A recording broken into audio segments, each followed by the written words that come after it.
Hi friends, ಎಲ್ಲರಿಗೂ ನಮ್ಮ Gandhi tutorials ಚಾನಲ್ಗೆ ಸ್ವಾಗತ ಸುಸ್ವಾಗತ. ಗಾಂಧಿ ಟ್ಯುಟೋರಿಯಲ್ಸ್ ಚಾನಲನ್ನು ಲೈಕ್ ಮಾಡಿ, ಶೇರ್ ಮಾಡಿ, ಸಬ್ಸ್ಕ್ರೈಬ್ ಮಾಡಿ ಮತ್ತು ನಿಮ್ಮ ಸ್ನೇಹಿತರ ಜೊತೆ ಹಂಚಿಕೊಳ್ಳಿ ನಮ್ಮ ವಿಡಿಯೋವನ್ನು. Welcome to Gandhi tutorials. ನಮಸ್ತೆ ಫ್ರೆಂಡ್ಸ್, ತರಗತಿಯಲ್ಲಿ ನಾವು ಮಾಹಿತಿ ಮತ್ತು ಸಂವಹನ ತಂತ್ರಜ್ಞಾನದ ಬಗ್ಗೆ ತಿಳ್ಕೊಳ್ಳೋಣ. ನಮ್ಮ ಗಾಂಧಿ ಟ್ಯುಟೋರಿಯಲ್ಸನ್ನು ಸಬ್ಸ್ಕ್ರೈಬ್ ಮಾಡಿ. ನೋಡಿ ಫ್ರೆಂಡ್ಸ್, ಸಂವಹನದ ಚಕ್ರ ಅಂತ ಕೆಸೆಟ್ ಎಕ್ಸಾಮಲ್ಲಿ ಕೇಳ್ತಾರೆ. ಇದರಲ್ಲಿ ಕ್ವಶನ್ನು ಇದ್ದೇ ಇರುತ್ತೆ ನೋಡಿ. ಸಂವಹನದ ಚಕ್ರ ಅಂತ ಮಾಹಿತಿ ಸಿದ್ಧಾಂತವನ್ನು ಸಂವಹನ ಸಿದ್ಧಾಂತ ಎಂದಲೂ ಸಹ ಕರೆಯುತ್ತಾರೆ. ಸಂವಹನ ಸಿದ್ಧಾಂತ ಅಂತಲೂ ಕೇಳ್ತಾರೆ, ಮಾಹಿತಿ ಸಿದ್ಧಾಂತ ಅಂತಲೂ ಕೇಳ್ತಾರೆ. ಯಾವುದೇ ರೀತಿಯಲ್ಲಿ ಕೇಳಿದ್ರು ಸಂವಹನ ಚಕ್ರದಲ್ಲೇ ಬರುತ್ತೆ ಅದು. ಇದನ್ನು ಡಿಕೋಡರು, ಎನ್ಕೋಡರ್ ಅಂತೆಲ್ಲನೂ ಇದರಲ್ಲೇ ಬರೋದು.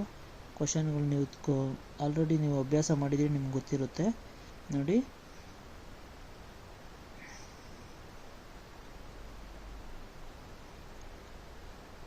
ಮಾಹಿತಿ ಸಿದ್ಧಾಂತವನ್ನು ಸಂವಹನ ಸಿದ್ಧಾಂತ ಎಂದಲೂ ಸಹ ಕರೆಯುತ್ತಾರೆ. ಇದು ಮಾಹಿತಿಯ ಪ್ರಮಾಣ ಹಾಗೂ ನಿಖರತೆಗೆ ಸಂಬಂಧಿಸಿದೆ. ಯಾವುದೇ ಮಾಹಿತಿಯು ಸಂವಹನವು ಈ ಕೆಳಗಿನ ಘಟಕಾಂಶಗಳನ್ನು ಒಳಗೊಂಡಿರುತ್ತದೆ. ಅದು ಸಂವಹನ ಚಕ್ರದಲ್ಲಿ ಯಾವ್ಯಾವ ವಿಷಯ ಬರುತ್ತೆ ಅಂತಂದರೆ, ಮಾಹಿತಿ ಕಳುಹಿಸುವವನ್ನ ಎನ್ಕೋಡರ್ ಅಂತ ಕರೀತಾರೆ. ಮಾಹಿತಿನ ಏನಂತ ಕರೀತಾರೆ? ಸಂದೇಶವನ್ನು ಮೆಸೇಜ್ ಅಂತ ಕರೀತಾರೆ. ಮಾಧ್ಯಮ, ಮೂರನೇ ಪಾಯಿಂಟ್ ಬಂದು ಮಾಧ್ಯಮ, ಮೀಡಿಯಂ ಅಂತ. ಮಾಹಿತಿ ಸ್ವೀಕರಿಸುವವರನ್ನ ರಿಸೀವರ್ನ ಡಿಕೋಡರ್ ಅಂತ ಕರೀತಾರೆ. ಆಮೇಲೆ ಪುನರ್ಬಲನ, ಹಿಮ್ಮಾಯಿತಿ ಅಂತ ರೀಇನ್ಫೋರ್ಸ್ಮೆಂಟ್ ಅಂತ ಕರೀತಾರೆ. ಮಾಹಿತಿ ಕಳಿಸುವವನಿಂದ ಸ್ವೀಕರಿಸುವವರೆಗೆ ನಡೆಯುವ ಇಡೀ ಕ್ರಿಯೆಯನ್ನು ಸಂವಹನ ಚಕ್ರ ಅಂತಲೂ ಸಹ ಕರೀತಾರೆ. ಈ ಚಕ್ರದಲ್ಲಿ ಮಾಹಿತಿ ಕಳಿಸುವವನು ಸಂದೇಶ, ಮಾಧ್ಯಮ, ಮಾಹಿತಿ ಸ್ವೀಕರಿಸುವವನು ಅಂದರೆ encoder, message, medium, receiver or decoder, reinforcement ಇವೆಲ್ಲವೂ ಸೇರಿ ಪ್ರತಿಕ್ರಿಯೆ ಪುನರ್ಬಲನ, ಇದನ್ನು ಸೇರಿ ಮಾಹಿತಿ ಚಕ್ರ, ಸಂವಹನ ಚಕ್ರ ಅಂತ ಕರೀತಾರೆ. ಸಂವಹನ ಚಕ್ರದ ಮಾದರಿ ನೋಡಿ ಇಲ್ಲಿದೆ. ಮಾಹಿತಿ ಕಳಿಸುವವನು ಸಂದೇಶ,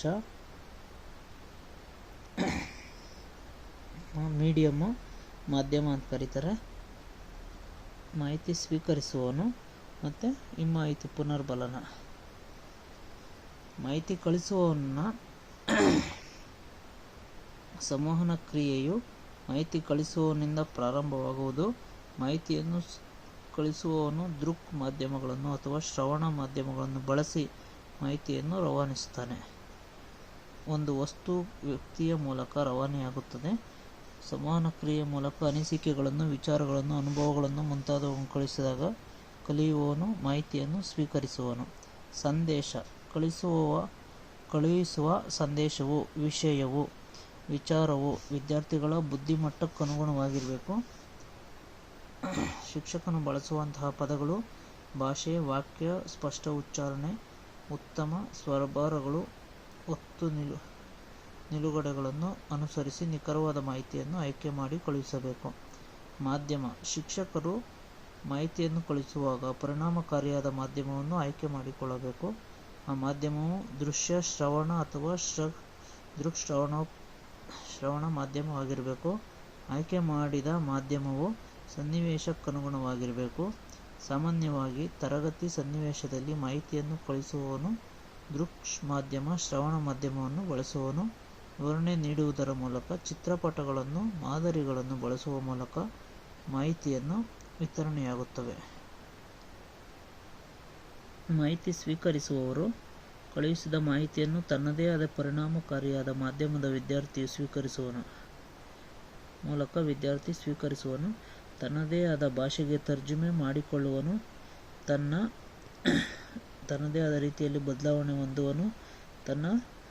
ಇಲ್ಲಿ ವಿದ್ಯಾರ್ಥಿಯು ಮಾಹಿತಿ ಅಥವಾ ನಿರ್ವಹಣೆಯನ್ನು ಶಾಬ್ದಿಕ ರೂಪದಲ್ಲಿ ಅಥವಾ ದೃಕ್ಶ್ರವಣ ರೂಪದಲ್ಲಿ ಸ್ವೀಕರಿಸುತ್ತಾನೆ. ತನ್ನದೇ ಆದ ರೀತಿಯಲ್ಲಿ ವಿದ್ಯಾರ್ಥಿ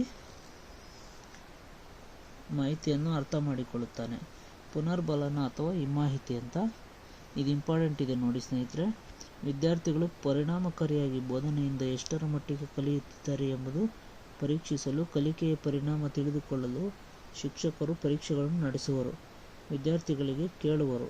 ಇದು ಕಲಿಕೆಗೆ ಪ್ರೇರಣೆ ನೀಡುತ್ತದೆ, ಕಲಿಕೆಯಲ್ಲಿ ಆಸಕ್ತಿ ಉಂಟು ಮಾಡುತ್ತದೆ. ಸಂವಹನ ಕ್ರಿಯೆ ಬೋಧನಾ ಕಲಿಕೆ ಕ್ರಿಯೆ ಯಶಸ್ವಿಯಾಗುತ್ತದೆ. ತರಗತಿ ಸಂವಹನ ಅಂತ ಬರುತ್ತೆ. ಇದರಲ್ಲಿ ಅಂತರ್ಕ್ರಿಯೆಯ ಸ್ವರೂಪ ಇದೆ. ಅದರಲ್ಲಿ ತರಗತಿಯಲ್ಲಿ ನಡೆಯುವ ಶಿಕ್ಷಕ ಸಂಬಂಧಿತ ವಿದ್ಯಾರ್ಥಿ ಸಂಬಂಧಿತ ಘಟನೆ ಕ್ರಿಯೆಗಳ ಸರಣಿಗಳನ್ನು ತರಗತಿಯ ಅಂತರ್ಕ್ರಿಯೆ ಎಂದು ಕರೆಯುತ್ತಾರೆ.